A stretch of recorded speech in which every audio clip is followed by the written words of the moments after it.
Welcome to Adding Value, the show for property owners facing the big decision. Sell as is or add value for a better return on investment. To find the answers, it's our resident auctioneer Barnsey from Auction Outcomes and our man from the renovation team, James Gorin. Hi James, and welcome back to Adding Value. Another week, another renovation. Do you want to take us through what you've been up to? This week was quite interesting because we have finished a nice interesting job for a first home buyer actually. Very, very interesting story. Property market is quite hard on first home buyers, so it's always good things to try to help as much as we can. How can a first home buyer buy the first home in Auckland? Yeah, it's daunting out there and it's very, very, very tough. Yeah. And you know, a lot of things are going to auctions, so you know, you've got to get your ducks in a line.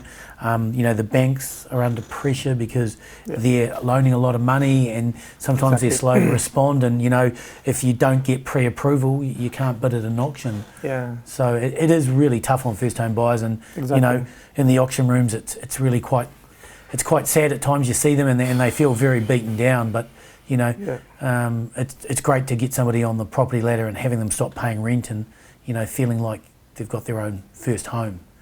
Yeah. So James, it was a first home buyer. It was a single lady. Do you want to take us through the journey that she had to go through to get that property? She was looking to buy her first home property for quite some time. And when she found that really, really rundown, pretty shocking property in Mount Eden, we went through the property with her and we helped her to try to figure out what's going on there. Her budget was quite limited, about 500,000 on a 90%, so she need to put 10% deposit. So it's about 50K that she need to put as a deposit and leave some money for renovation. Boy, she was looking for a property for at least close to a year. So she was getting quite pretty beaten down. Down and run down, trying to look for more properties and keep fighting against the whole market. This particular property, because it was in a very run-down condition, many people have stayed away from it because it was really overwhelming. Yes. How bad was it, James? Well, let's put it this way. I needed to clean my shoes before I went back into my car. Not to get some fleas and stuff with me, taking them home. Goodness me. You don't see a property in that condition quite awfully. It was really scary, to be honest. And once you walk there, there's like piles of rubbish everywhere. You couldn't see the walls. The bathroom was completely like pitch black. It was like a black hole. It was really, really scary. So the problem with that is, and that was the advantage, is most people couldn't see behind the rubbish and behind the dirt. So this is obviously a way of getting onto the property ladder, and you said the property was in a dire condition and many people had discounted it. These photos are just, you know, quite horrifying. But the thing that I'm hearing is in the heart of Mount Eden, and you know, worst house, best street is a saying that a lot of people know and know well, and it makes sense because if you're in the heart of Mount Eden, you know, you can walk just about anywhere. And you know, the buses, it's all pretty simple. So the project, how did you kick it off? After we got the keys, we sent a professional cleaning team. It took like a whole couple of days just to remove all the rubbish and clean the place. So that was a really big one. But as soon after the dust have settled and we started to see the walls and see what's going on there, then it didn't look so bad. You can start to see how the place looked like. People can't see past the rubbish and the falling wallpapers and crap. I mean, you know, the state of that toilet, I've never seen. I don't even want to think about it.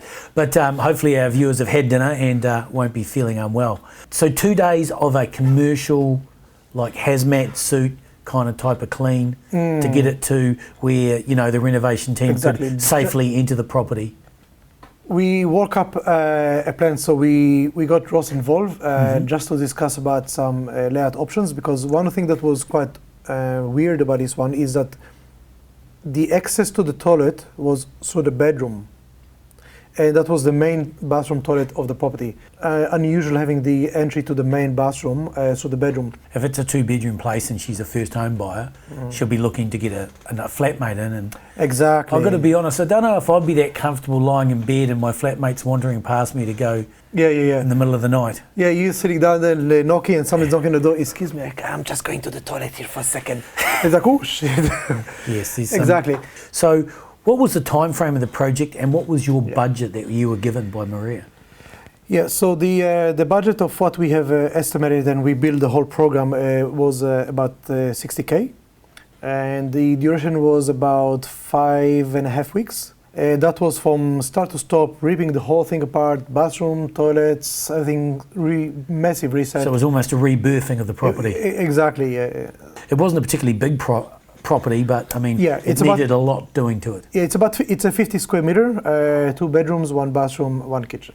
So James, now we're going to have a chat to Maria, talk to her about what her hopes and dreams were. Obviously, 6 weeks, the project's over. We can talk through, what were her fears, what were her concerns. I mean, it's bad enough being a first home buyer, but buying a property that's in probably the worst state I've ever seen in my life. But I'm sure you might find me another one later on in the show. We'll wait and see. Maybe they don't turn their back on an ugly duckling, but maybe they go and look at it and have a chat with somebody like you, see if they can make a swan out of it. Thanks, James.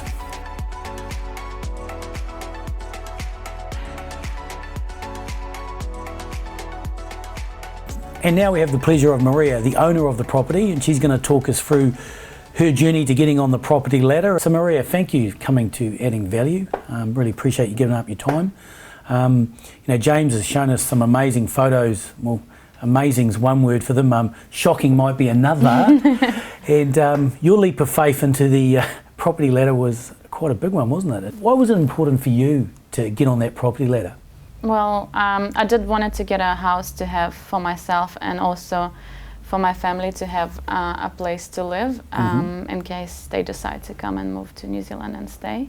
So I really wanted to have a home for them because we have immigrated from Ukraine to Israel and they had to sell all their properties so that myself and my brother would have a better future. So now they're renting and they don't have anything of their own, so I thought it would be good to have a place for them to live when they retire. So Maria, where did you immigrate from? I came to New Zealand from Israel, but all of my family is originally from Ukraine. Ukraine. So we moved to Israel when I was 10 years old. Obviously it'd be nice to have a place for them, as you said, if they come down, and hopefully they do. Yes. I mean, New Zealand's a pretty desirable place to be these days in the current environment. Even beforehand. Yeah, even beforehand it's become slightly better. So how's New Zealand treated you, Maria? That's been great so far, and New Zealand has been great. The only thing I guess I'm missing is my family to be here, and ideally would like them to come stay here at some point. So Maria, you're in New Zealand and you decide you want to buy a property. What was your first sort of steps towards doing that and the process that you took to find that property? I had an idea of getting a place with my partner at that time, which is much easier than on your own. He wasn't ready for that commitment, and in the end I was still really decisive on going forward on my own. But having an average salary just slightly above minimum wage, not so easy to get a place in Auckland with that kind of money. So but lucky I did find a new job which was slightly higher paid than before, and there was a little bit of a drop in the market prices as well back in 2019 when I first bought it. So I was hunting for anything within my budget. But initially it was really difficult to get anything under $550, which was around my budget at that time, but that would mean I would not have any money at all to renovate the place. The only reason I could afford it because it was in a really horrible state. You must have seen the photos. Yes, I saw the photos and I still have a few nightmares, but you were brave. I mean, did you show your friends these photos and your parents? Yes, I have. What did your parents say? Oh did my they say, are you off your head? Yeah. I didn't include them throughout the process. Oh, yes. Yeah. It's just too much. I hope you didn't send them that one of the toilet. And I've sent them later on when it was already when James done had done up. a bit of work. Yeah. I haven't even seen it myself that way. It was obviously cleaned up, but it was in a horrible state. I'd say 99.999% of people would have looked at that and went, no way, and just wandered off. I mean, some people would have opened the front door and then walked away. So Maria, where did you end up finding your property? All right, well, I first saw the ad on TradeMe, but I did not think I could afford it because it was based in Mount Eden, in Mount Eden Village, brick and tile, all great solid foundation. You've bought the property, you've completed the deal. The hazmat people went in and gave it a clean, which is quite unusual, but you know, that's the property needed it for people to be safe. And then you passed it over to James and the renovation team. You must have had a few nerves and a few worries. Well, my initial worry was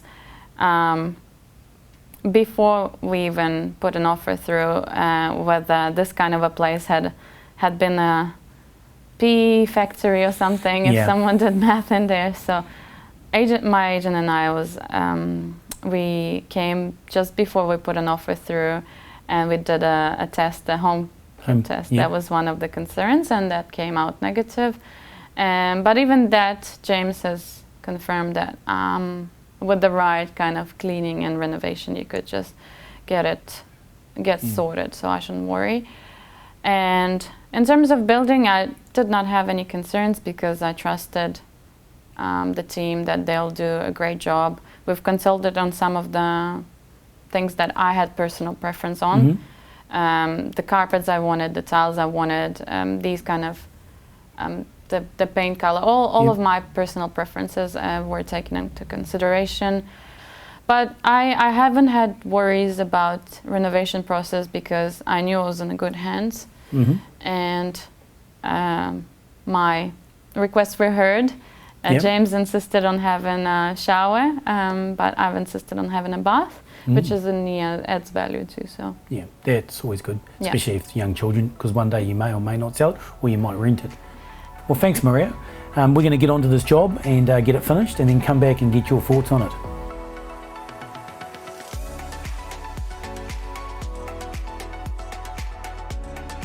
So now we're going to flick across to Ross, and we're going to find out how, working with James, they both achieved a much better flow in the property and allowed for somebody to go into a toilet, not via somebody's bedroom. Well, Ross, welcome back to Adding Value. Thanks for popping in and giving us some of your time. Now, I know before you popped back to see me, you'd been up and seen the property that Maria had purchased with James Goran. And I mean, other than being horrified when you went in the front door, which I'm sure you were, what were your initial thoughts? Yeah, that one was a bit of a shocker. It's really next level, that one. It certainly was. I know you guys put your heads together and came up with a bit of a change in the flow of the property because, you know, we'd spoken earlier, it was a bit odd. You had to walk through a bedroom to get to a bathroom, which isn't really not ideal. Not ideal, especially if you're going to have a flatmate, which Maria's going to need as a first-home buyer. So how did you achieve that? So we moved the bathroom door from being in the bedroom to going in through the kitchen. Not the most ideal, but the best situation and best outcome for this little flat. Yeah, and like we've always said, you know, it's a compromise. What is the best outcome? Yeah, it's not ideal, but it's still a far better outcome than what was there. Well, it makes it a lot more workable and usable for two people. Well, I know this is Maria's first home, so we tried to do things in a way that was keeping the price down, not blowing the budget. Yeah, keeping things, you know, as tight as possible on a small budget like that is, you know, crucial. I mean, what other major changes did you make to the property? Because it really did look like a rip and replace of almost everything. Yeah, the bathroom was a total rip out. Kitchen, new everything, really. So, and in that little wee flat, there wasn't a lot, but everything was replaced. I mean, for me, if you're going to go into a property like that, it is only 50 odd square metres. You might as well do it once and do it right. Obviously, every project's got its nuances and bits and bobs, but you know, it's lovely to help a first home buyer like Maria, who has been paying rent, and you know, that's like opening a window and throwing cash at it. And unfortunately, some people are just left with that only option. Yeah, well, for first home buyers, they normally need a flatmate to help subsidise the mortgage, that sort of thing. And to be able to achieve that with Maria, it was a plus. Yeah. Even the amenities, everything's so close by, and Yep. buses, everything, it makes it very appealing to the first home buyer to be able to get into town to work, whatever. Thanks, Ross.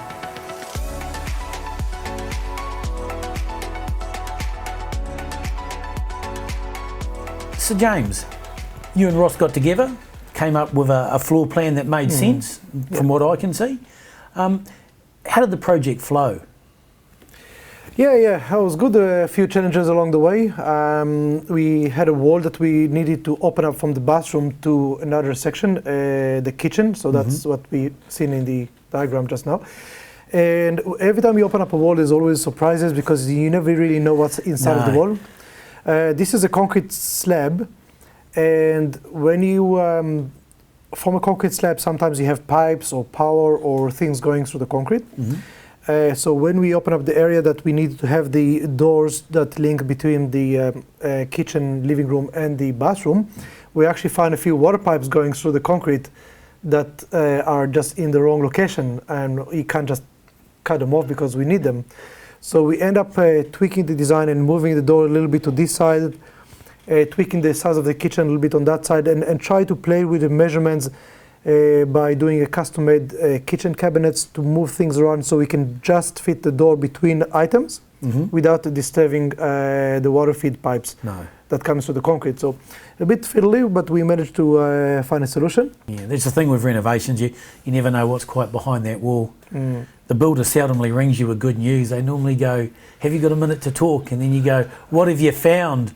And it's never, oh, the job's gone well, but it's, yeah, but I mean, that is the life of being a renovator, as you will well know. I mean, there's the unknown. And that is a scary thing. You know, being a first home is being scary, first home buyers a scary time.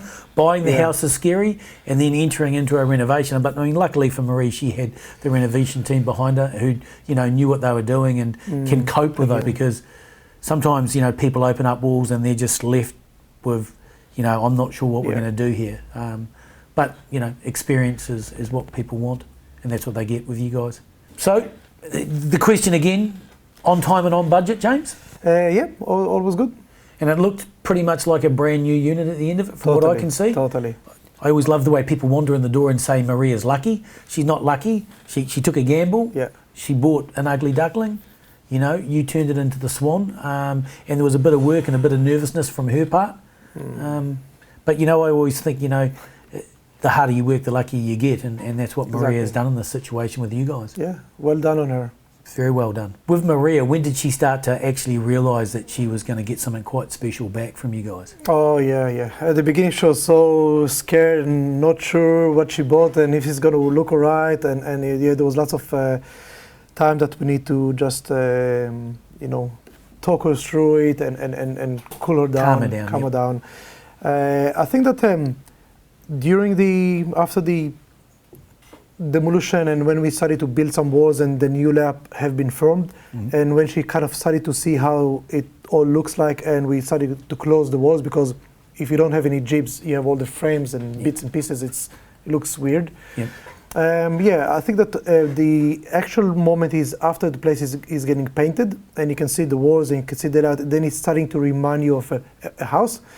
From that side, she started to be a bit more relaxed and she was getting a bit more happier all the way close to the end. And once it all finished, we did the grand tour with some chocolate and bubbles, a bit of a party there, and she brought her friends. It was awesome. She was so happy and blessed with the new property. I'm sure she was. I mean, she basically has been gifted, well, not gifted, she's been passed back from you guys a brand new unit. Well done.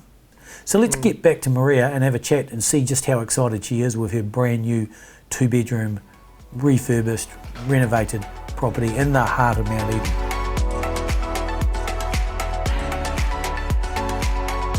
Well, welcome back, Maria. First of all, we just want to ask, what did you feel when you walked through that front door and that ugly duckling had become a beautiful swan? Oh my gosh, that was so exciting. It was so amazing. Looking into the whole layout, the whole setup, the carpets, the bench tops, all the new fixtures and fitting, all the dishwashing, and everything was just like brand new, and nylons, and smelled new, and was so bright compared to the, sorry for my language, but like pigsty, and it was just everything that I wanted and probably more, and knowing that it's all mine, and I worked so hard and it all paid off, so it was just amazing. Yeah, it's a special feeling that first night when you move in and you're looking around and everything you're looking at is new, sparkly and light and bright. I mean, your friends would rock up and probably say you were lucky, but I would say no, you took a leap of faith, and you know, there was just a lot of hard work too. That's right. It was just some luck, but most of it was hard work, lots of saving, lots of depriving, lots of... No Uber Eats, no going out for dinner. No, none of that. No shopping, no nails, no hair.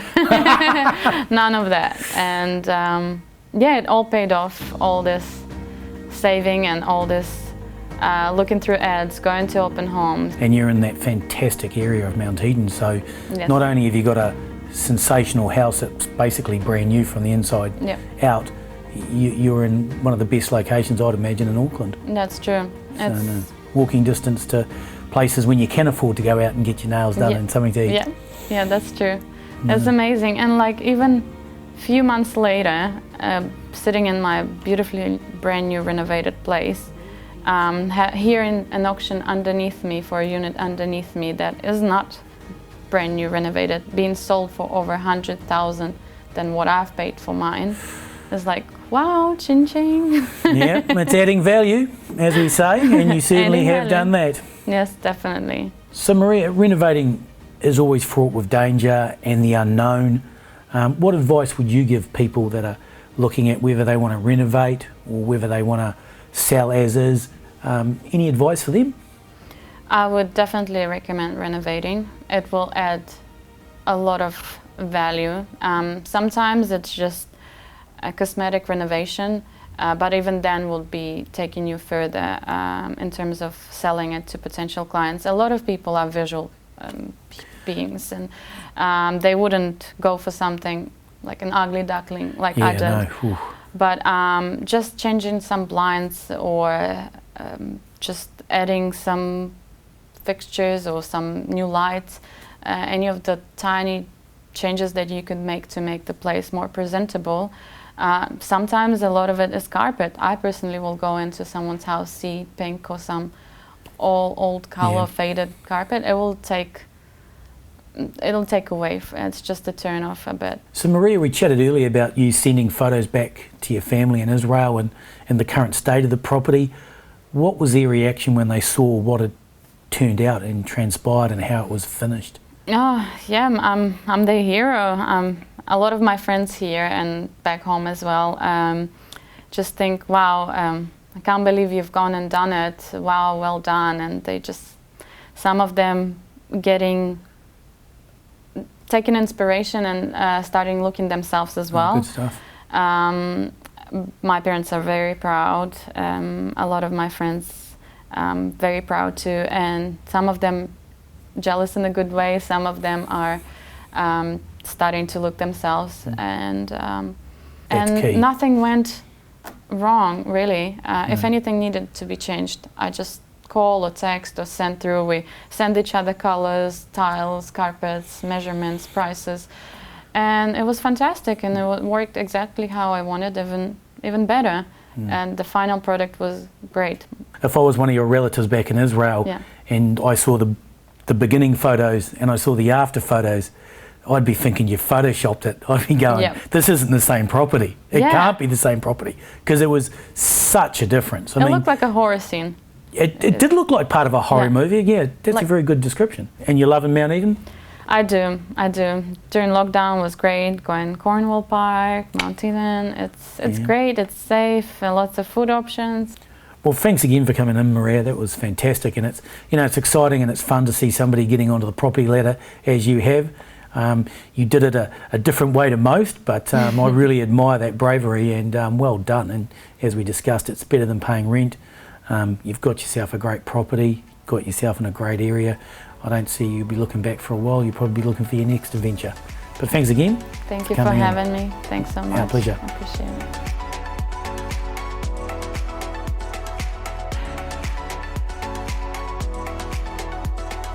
Well, wasn't Maria happy, and wouldn't you be, you know, in a beautiful 2-bedroom unit, heart of Mount Eden, you know, in a spick and span condition. It's hard to imagine you could go from those before photos to those after photos, but they got there, and they got there with a renovation team. So James, let's cut to the chase. You know, that kind of been a cheap exercise. You know, you said the budget was around $60,000. Tell us how much value you added. So if we do a quick rundown of the numbers, the property have been purchased for 512, adding another 60K on top of that. 60K, yeah. That bring us to 572,000. And the interesting part, and this is the big bonus, is that the new valuation on the property is 650,000. So the net adding value of Maria as a first-home buyer is 78,000, and that's take away all the expenses and the purchase price, renovation, and all. So if you look at it this way, first-home buyer, very little budget, and she have done $78,000 in 1.5 months. That's pretty And good. in percentage-wise, it's Percentage-wise? 25% 25%. increase in value. And That's a lot of money for someone that just Yeah. got into the market. But And- that's a really good outcome Yeah. too, because the banks who, you know, for first home buyers, you know, have their LVRs, loan to value ratios, with that additional 25% you have added for her, but that she's done, has got her in a position where the bank, you know, would consider maybe, you know, if she needed more money or whatever, but it's given her more equity in the property. Exactly. And that's what everybody Yeah. wants. The And equity of the property have paid the renovation cost plus another 18K. So that's an amazing value added for a first-home buyer on a small project, small unit. That's 25%. So that's a 20%. first home buyer Yeah. coming in the door with 10% deposit, doing a 6-week renovation with you, and then the new registered valuation, not the council valuation, because the council valuations are important, but registered valuations are the ones that banks loan on, Yeah. and she's increased the value by 25%. That's sensational. Another way to look at it is 78,000 in 1.5 months. That's a lot of money. Who makes 78,000 in 1.5 months? I'd like to think I do, but I don't. Well, James, congratulations, another job, on time and on budget. Well done. Appreciate your time here at Adding Value, and we'll see you Pleasure. next week for another Adding Value. Thanks again. Pleasure. Cheers.